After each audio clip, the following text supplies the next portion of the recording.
Aujourd'hui, Bezrat Hashem.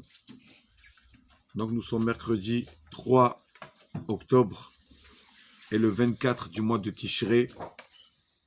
Baruch Hashem, on a fini hier terminé la fête de Sukkot. Donc, aujourd'hui, ce jour de lendemain de fête est un jour assez spécial.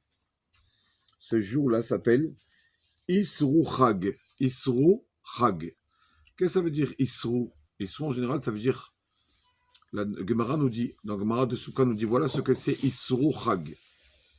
Amar Rabbi Yirmeya Mishum Rabbi Shimon Bar Yochai. Rabbi Yirmeya dit au nom de Rabbi Shimon Bar Yochai, au nom de Rabbi Yochanan. Kol Haor, c'est toute personne qui fait Isur la Chag. On va voir ce que c'est un Isur à la fête. Ba'achila ushtiya, dans la boisson et dans les repas. Ma'ale alav hakatuv, akadosh baruch hu lui compte comme s'il a construit un misbéach, un autel, un sacrifice, avec un autel, écrit, voilà comment il a mis dessus un sacrifice.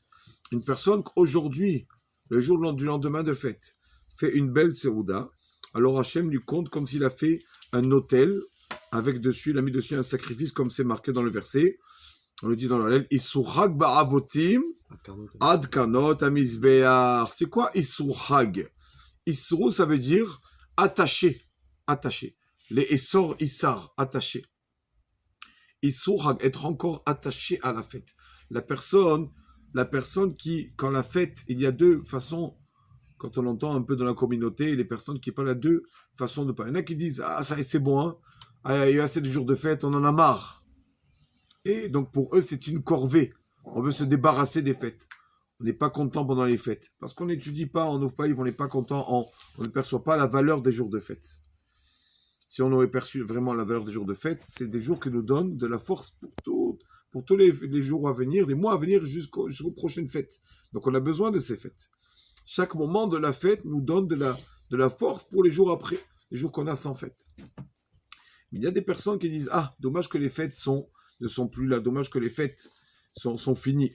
La Gemara raconte aussi le Masechet Sukkah que Avodazara.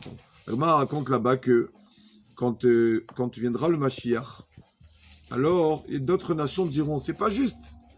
Nous n'avons pas eu de mitzvot, nous, les autres peuples. Si on aurait eu des mitzvot, on l'aurait fait. Alors, donne-nous des mitzvot, Hachem, on va les faire. Alors, Hachem leur donne la mitzvah de Sukkah, la mitzvah de la Sukkah.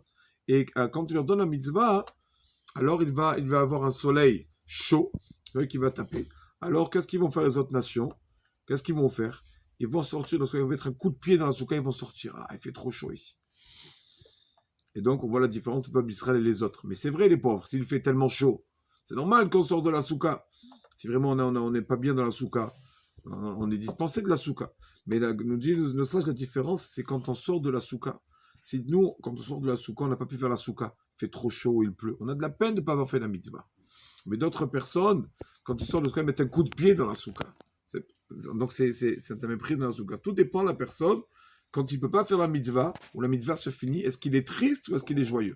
S'il est triste, c'est que, alors vraiment, il aime la mitzvah.